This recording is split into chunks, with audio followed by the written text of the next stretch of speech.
Deutschland den deutschen Ausländern raus! Radicalization is on the rise in Germany. It's most striking in the east of the country, where as much as 70% of voters support the radical AfD party. It's normal to find pro-Russian, nationalist and even neo-Nazi symbols at AfD rallies. But we are not painting a simple picture of radicalism in this film. We want to ask the deeper questions.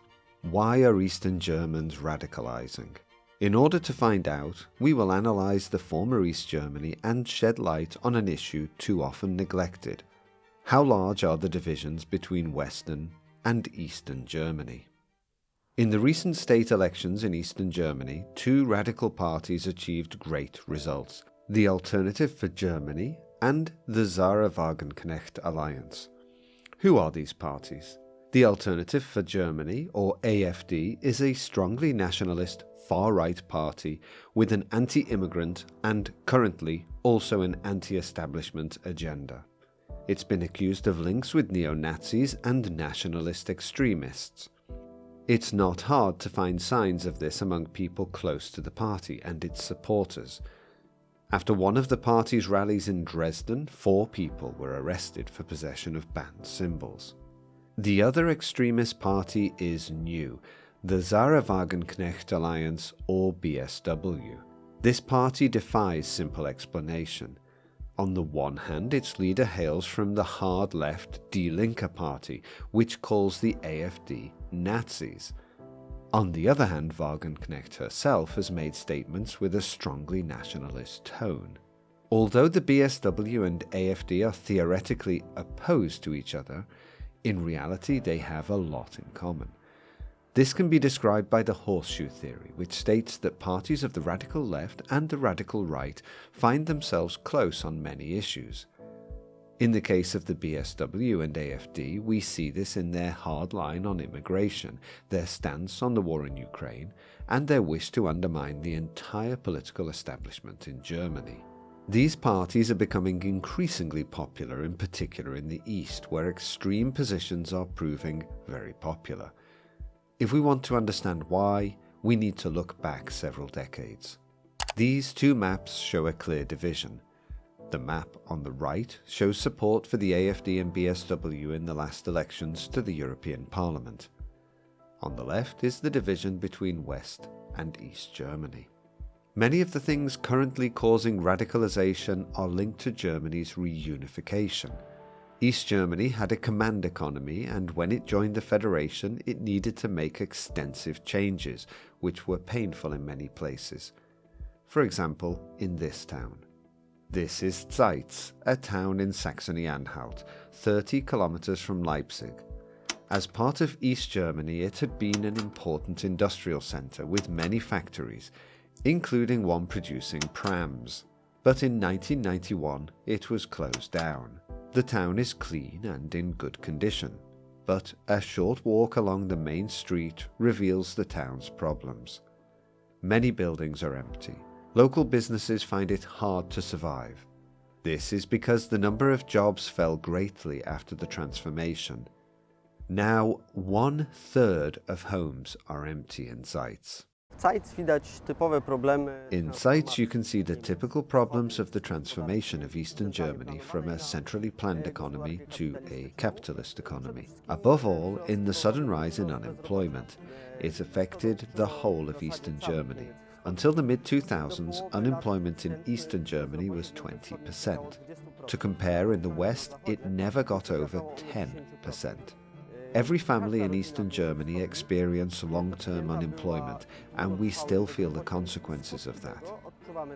Zeitz itself lost 20,000 jobs, which led to people leaving. A similar phenomenon was seen across the former East Germany. Despite this, the changes in 1989 were huge. There was a feeling of euphoria, and everyone was happy. They were promised thriving scenes. But this period of hope and joy quickly faded. It soon turned out that the centrally planned economy would not last long in that state, and it collapsed like a house of cards. Because there were no jobs, people emigrated from the East to the West. And these experiences meant that the people in the East felt like second-class citizens. Young people in particular began to leave in large numbers from the small towns from the countryside to larger cities. This migration movement from the eastern states to the western states, this increased the rapid depopulation of the former East Germany. The consequences of that depopulation process in the eastern states are still being felt today, as the population of the eastern German states is still about 15% lower today than it was in 1990. But the factories closing down is only the tip of the iceberg. Some people describe the actions of Western Germans in the East as colonialism. Privatization is one of the most controversial topics. East Germany had a command economy. This meant that companies, including large industrial plants, were controlled by the state. After unification, the economy of the former East Germany needed to adapt to capitalism, and so privatization began. And who bought the large plants? People from Western Germany. Over 80% were bought by entities from the former West Germany. Most of what was left was bought by foreign investors. Only 5% ended up in the hands of companies from the East. People still react with emotion when discussing how Eastern industry was suddenly taken over by the West, and also when they discuss the agency which oversaw that process. The trust agency is still controversial and is even a kind of symbol of the injustice felt by Germans currently living in the east of the country regarding Germans from the West, because it was mainly Western Germans who were responsible for the difficult process of restructuring the economy of Eastern Germany. These are not the only signs of colonization. After 1990, people from Western Germany took over agencies in Eastern Germany en masse. East German specialists with years of experience were sidelined and replaced by people from the West who had no experience of the local situation. The biggest experience was seeing all the management positions being taken by people from the West. Bank managers, teachers, professors, business managers, decision makers. They were all from the trust agency. People even talked about a transfer of elite from the West to the East. Although it indeed was a dictatorship, people still had their lives, their education, and were successful, and they had the potential to create new things. But all of a sudden, all of this was worthless. A group of people from the West turned up and explained to these people from the East how everything needs to be done. In my opinion, this led to people from the East feeling like second-class citizens.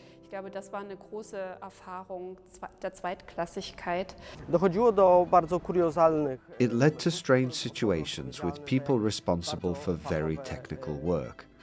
To give an example, in the water supply network in one plant in East Berlin, the person responsible for planning all the water pipes had to consult all his decisions, consult and approve them with his superiors who didn't know the area and were new in East Berlin, but they had supreme authority to approve the decisions. This created a feeling of there being two classes, one class which just manages, and the other which only works. This example from a water management specialist went higher up, to high state officials, including the leaders of the federal states. There is another reason for comparisons to colonialism, the so-called Bush Premier. State officials who moved from the West to the East received a special financial bonus called the Bush bonus. After reunification in the eastern lands, these were paid out in order to encourage people from the so-called Bonn Republic to work in the new eastern lands, but it reminded people of German colonial policy. In the mid-1800s, they'd been paid out to officials who worked in the parts of Africa where there were German colonies. This was striking for Eastern Germans in two ways. Firstly, because it created pay inequality. Germans from the West earned much higher salaries for similar work. Secondly, the name Bush bonus in itself was somehow linked to the jungle and had negative connotations for most Germans, and they found it disrespectful or even insulting. The effects of this can still be felt. It's incredibly rare for people from the East to be in important positions at the federal level. For example, in the judiciary, people from Eastern Germany occupy only 2% of positions. And it isn't much better in other areas. Another area of disagreement concerned women's equality in Eastern Germany. It was always a big problem for Western Germans, and they often didn't tolerate women in management positions. So these approaches were highly controversial, and for women from the East it had been normal for them to be in management positions, and for most of their lives they'd worked in the same positions as men. These frustrations connected to the transformation are being exploited by the Radical Alternative for Germany party. One of AfD's slogans is "Complete the Transformation." It directly refers to the breakthrough in 1989. These are parties for people disillusioned with the mainstream and our government. They bring together all the disappointed and indignant people. The elections in the East will be very important, although the AfD is not only a party of the East. This disillusionment from the 90s is ongoing and concerns things like "my factory was closed down and sold off," or "I can't practice my profession," and "my friends have emigrated to the West. The houses in my town are dilapidated." These processes started in the 90s, but they are still happening now.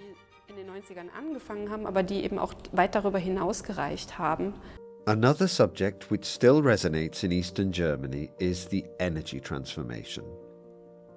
To tell this part of the story, we're travelling to Cottbus.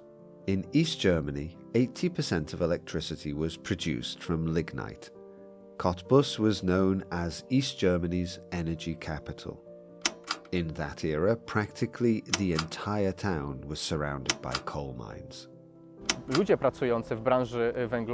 Workers in the coal industry were proud to be the foundation of East Germany's economy. They were highly appreciated in that society. In the 90s, right after German reunification, there was a difficult restructuring of that industry, and the number of jobs declined rapidly. That led to the number of citizens of towns relying on that industry also falling. Cottbus, for example, lost 30% of its population. The closing of the mines during the restructuring of the 90s left many people traumatized. They lost their job, position in society, their good salaries. That was the first period of mine closures in the region. Now they are being closed again. This time because of the energy transformation.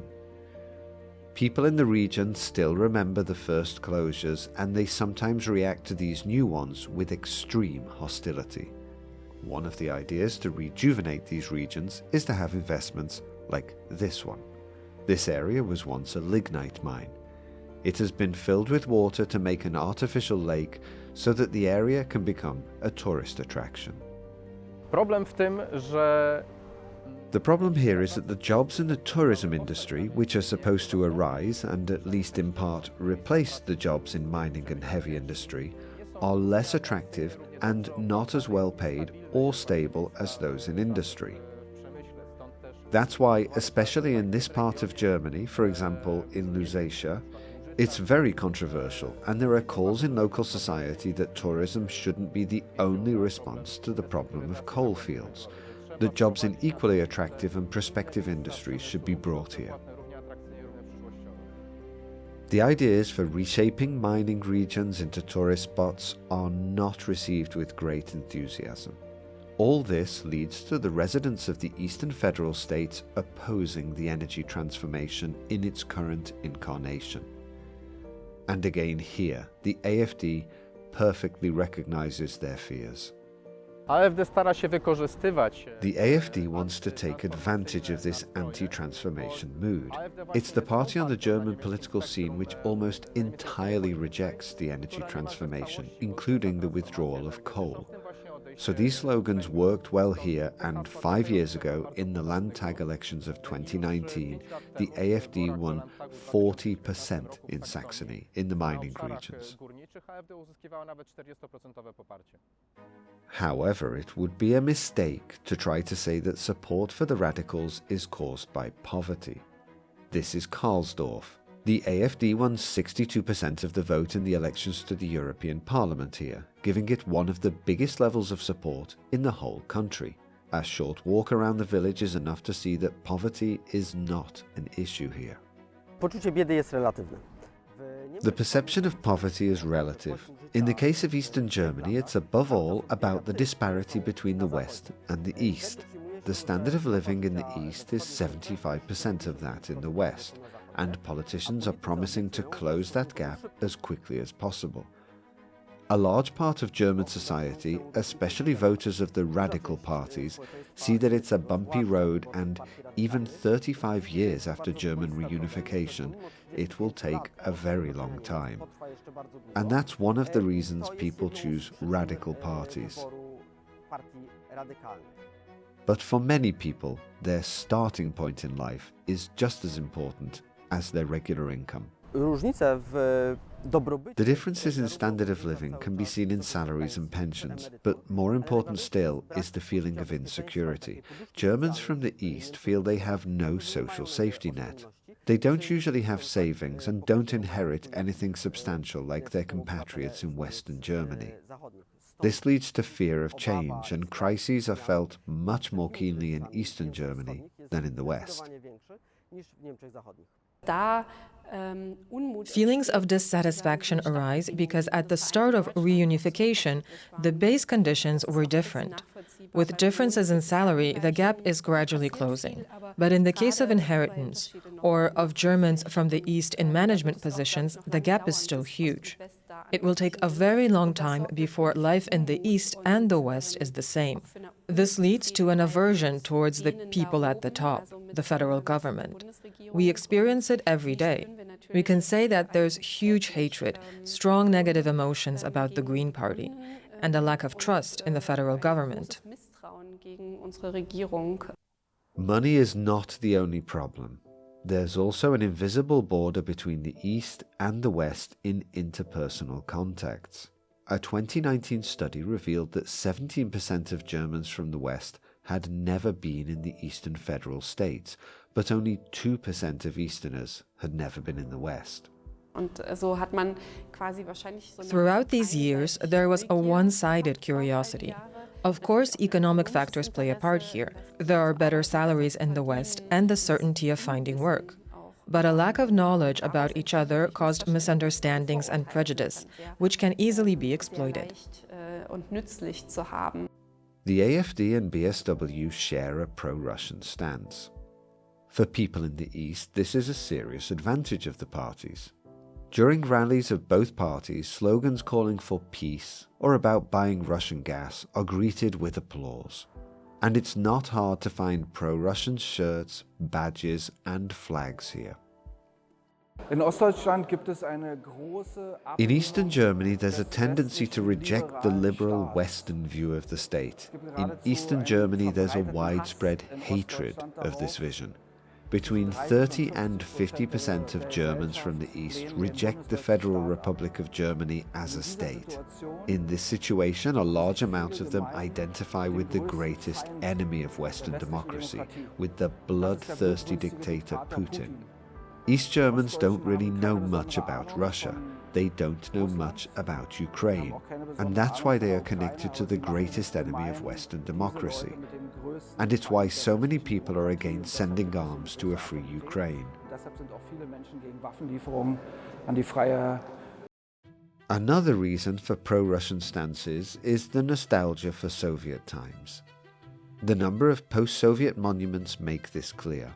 Finding them in the former East Germany is easy. Here, for example, is a monument honoring the Soviet army. It was recently renovated in cooperation with the Russian Federation, and this happened after the invasion of Ukraine. These monuments are testimony to how Eastern Germans feel about Russia. Putin's popularity in Eastern Germany is so large, above all because he rejects the West. Many Germans from the East also reject the West. It's different than in Poland or the Baltic states because, for former East Germans, the presence of Russians wasn't an occupation. They didn't liberate themselves from communism, they became liberated. It's a big difference between them and Poland and the Baltic states. In Eastern Germany, Russia continues to be perceived differently than in the West. In part, this is due to the years of experience of East Germany where, contrary to appearances, Russia and also the Russian army in Eastern Germany was not regarded as an enemy and opponent, but as an internal actor, while in the West it was seen as public enemy number one. Secondly, the communist propaganda for a number of years showed that the West was to blame for all Germany's crises, and it developed into a kind of anti-Americanism, which is still very present in Eastern Germany. To this day, there's the belief that, yes, Russia is violating international law, but let's look at the other side of the Atlantic, at what America is doing, and what crimes it's committing. And this is very, very popular in Eastern Germany, and also present in political campaigns. This is also overlaid with a kind of gratitude for reunification which Germans have primarily for Gorbachev. The memory of him in Eastern Germany is very strong, and this is a very idealized image of Russia as precisely the actor who agreed to reunification, and it overlooks all the criminal elements of that regime. It's different than in Poland, in the Baltic states, in Ukraine and Georgia. In Western Europe and Eastern Germany, Gorbachev is still seen as the apostle of freedom, which he never was. He wanted to rescue the communist system, the USSR, and the occupation of other countries. People in Eastern Germany still don't understand this, and this explains why they're close to Russia. In fact, these people believe that Putin has justified interests, and Russia has its sphere of influence, and therefore NATO, and especially the United States, are to blame for this conflict. And here lies the problem, that it's us, the West, we are the ones who should step aside. I would also add that the rather large Russian-speaking diaspora is an important factor in Eastern Germany. It continues to use exclusively Russian-language sources, especially on social media. It is worth noting that the German states have no say in foreign policy, but despite this, in the recent federal state elections, the war in Ukraine was one of the main campaign topics. War and peace are central issues. Although these are local elections, Sahra Wagenknecht, who I treat as Putin's spokesperson, she's making them the central issue in her so-called peace policy. She doesn't want arms supplies to Ukraine to continue. She doesn't want NATO's defensive weapons stationed in Eastern Germany. She said it's a crucial issue in her election campaign. You often see the dove of peace at rallies or on campaign posters. Here's an AfD supporter wearing a shirt in the colours of the Russian flag, with Russian symbols, and he's holding a card with the dove of peace. These apparently pro-peace symbols are in fact signs of support for Russia.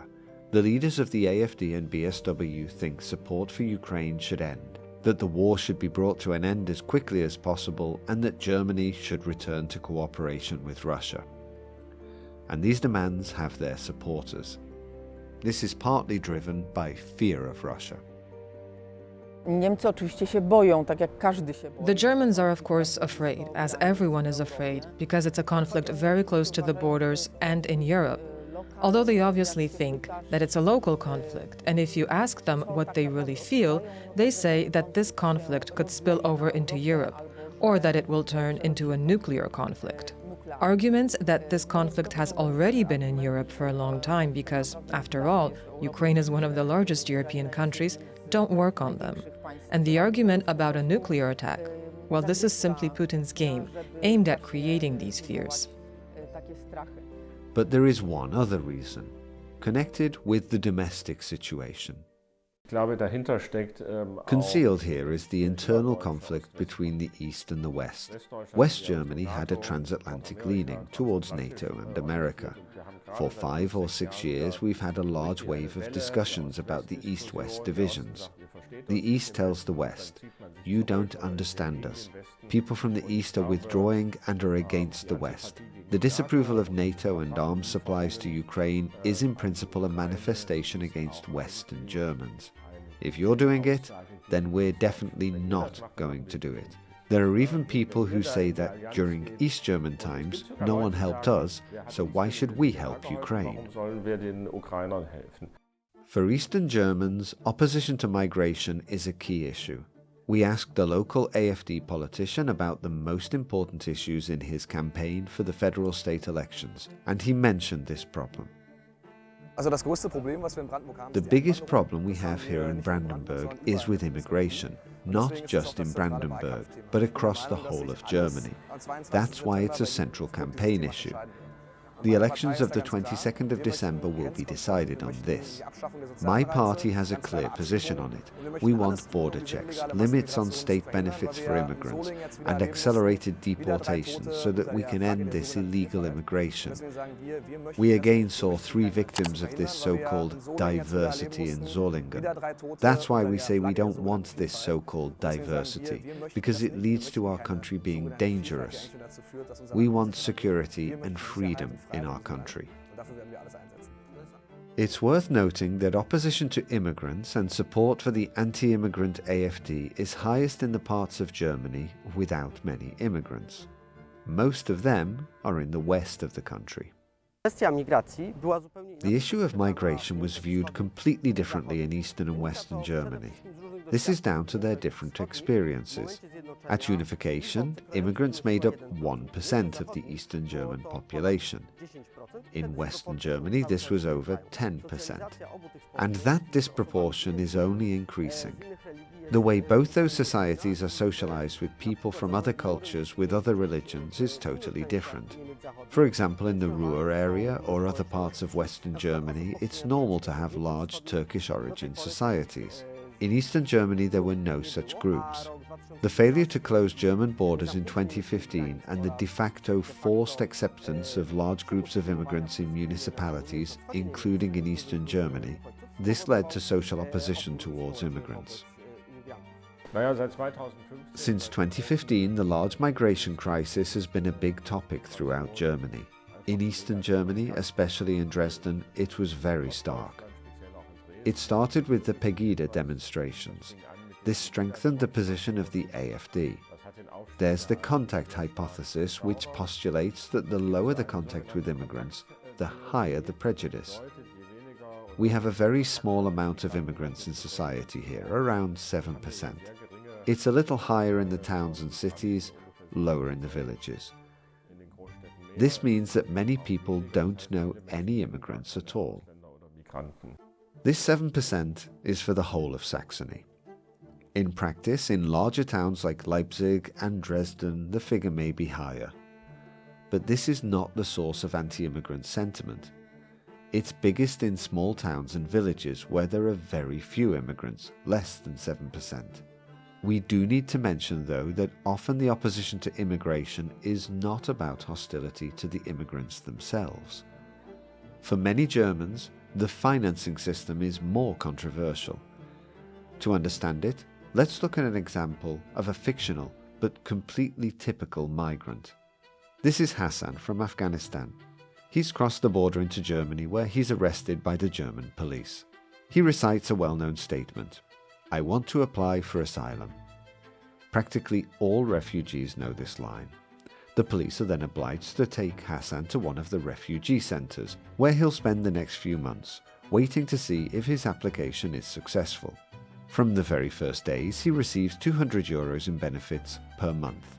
Hassan lives in a refugee centre, but if he was outside it, he'd be receiving €400. After some months pass, this may even rise to €500. Hassan is not allowed to start working in Germany until he's been there for 3 months. However, he's waiting for his asylum decision. After 8 months, the average wait time, he receives the decision. His application has been rejected. According to the law, he should be deported. But there's a problem. To deport him, the permission of his country of origin, Afghanistan, is needed. But this permission has not been received. This leaves Hassan in a legal vacuum. He is not staying in the country legally, but he's still receiving benefits. There are around 250,000 people like Hassan in Germany. 80% of them received a tolerated stay permit, but this doesn't change their situation much. Many of them don't work because they can't, or simply because they don't want to. Many Germans are against funding this system. Germany spends a total of about 30 billion euros annually on migration policy. German politicians, especially in the East, advocate using these funds for German infrastructure, for kindergartens and schools or hospitals in the region.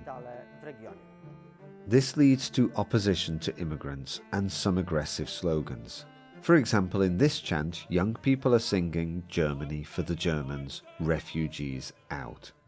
You can hear these chants throughout Germany. This film is from Western Germany. It can be heard increasingly often in different situations, at rallies and other public gatherings, especially in the East. Also, at election rallies, very often anti-immigration slogans are among the most popular that come up, and you can see from the public's reaction that these are the issues that most concern and evoke the greatest emotions, especially among the German public. This crisis seems to have spread across Germany and has been going on for many, many years because it affects every citizen. It affects citizens who are less fortunate, from the lower class, because they are competing with asylum seekers, with migrants. From everything like state benefits to the sense of security that the state is supposed to give someone, and precisely to whom, the citizens or the asylum seekers. But the middle class is also very badly affected, even the upper class, because it, and especially the middle class, is afraid of degradation. Hence the problems with education, for example. These are areas where everyone, in one way or another, somehow feels threatened. Demographic problems are also part of the discussion. The events of 1990, which we discussed today, meant that 1.2 million people left Eastern Germany for the west of the country. The population of the western lands fell from 15 million to 12.6 million. And in the west it rose from 62 million to 68 million. Eastern Germany is undergoing an extreme aging in society, and there are more men than women in society. There is no other situation like this in Europe. Young, upwardly mobile people emigrate to Western Germany. Those who stay are the typical members of society who listen to the stories of their parents and grandparents. And these are the supporters of the fascists from the AfD and the neo-communists from the BSW. Those young people who remain often support extremist parties. The full cross-section of society is present at the rallies of the radical parties, but a significant proportion is made up of the youngest voters. It's not been sufficiently studied, but these youth elections show that in some schools the popularity of the AfD is as high as 35%. What's more, some experts say that young people are choosing radical options because they want to separate themselves from their parents' generation. Some say they're frustrated with the lack of significant changes. Previously, this favoured the Greens. Now young people are picking the AfD. Of course, what their parents and grandparents say at home is very important, and they're highly critical of the coalition government in Berlin. This is discussed at home and influences children's and young people's views. Since 30% of society supports the AfD, this shows that there are many people in society who are sympathetic to those views. These viewpoints are found in sports clubs, in churches, in choirs, at shooting ranges, etc. And this has an impact on children and young people. The popularity of radical parties means that Germany's politics is changing fast. It's highly possible that one of them will come to power in one of the federal states. The SPD scored a narrow victory in Brandenburg, but As we're preparing this film, coalition talks are underway in Saxony, with the BSW expected to co-form the ruling coalition. But at the federal level, the picture is more complicated. The so-called mainstream parties will try to lock the radicals out. W ostatnich latach doszło do radykalnej In recent years, there has been a radical change in the German party political scene. Parties have emerged that are very radical and have closed a period of predictability in German politics, a certain calm. This is very evident in the east of the Republic, where fringe parties have more than 60% and sometimes 70% support, and a cordon sanitaire is put up there to prevent them from reaching the government. This is also leading to a change in policy at the federal level, where the mainstream parties are seeking an agreement to limit access to the highest offices in the state for representatives of the AfD, for example. At the same time, Germany's federal structure makes it difficult for radicals to seize power very quickly, and the possibility of one of the party's leaders becoming chancellor seems extremely unlikely. While we're unlikely to see an AfD chancellor in the foreseeable future, another radical party, the BSW, may influence governments. Even now, Sahra Wagenknecht is attempting to push through her demands during negotiations at the state level. One demand is halting aid to Ukraine, and the BSW will make it a condition of them entering local government at the state level. Another issue is that the mainstream parties are often taking on the demands of the radicals. There will be parliamentary elections in Germany next year. They will be extremely important because of the popularity of the radicals. My jesteśmy już w środku kampanii wyborczej tak naprawdę. After the elections in the East, this election campaign for the Bundestag has already begun. The CDU is the democratic opposition with around 30%, but it's still being chased by the AfD, with support at the federal level now at 17 to 20%. The new party by Sahra Wagenknecht, the BSW, is at 7 to 10%. The ruling coalition parties are doing poorly. 10, 15, and 7%. We see, first of all, that the new government will have to, once again, consist of three parties. It's impossible that the BSW will be among them. There's still a cordon sanitaire around the AfD, and for the time being, no one wants to cooperate with them. Sooner or later, though, rather sooner, the demands of these pro-Russian, anti-American parties will also resonate in the election campaign. If they really take hold, the weight of these demands, if they begin to influence the policies of the democratic parties, this will create a situation in which Germany may become, maybe on the path of being, more and more anti-American, being more and more pro-Russian, and more isolationist. And they will be protectionist too. And this will have a huge impact on the European Union. To będzie miało ogromny wpływ na Unię Europejską. Thank you for watching this OSW documentary. If you enjoyed it, why not click on the film on screen now?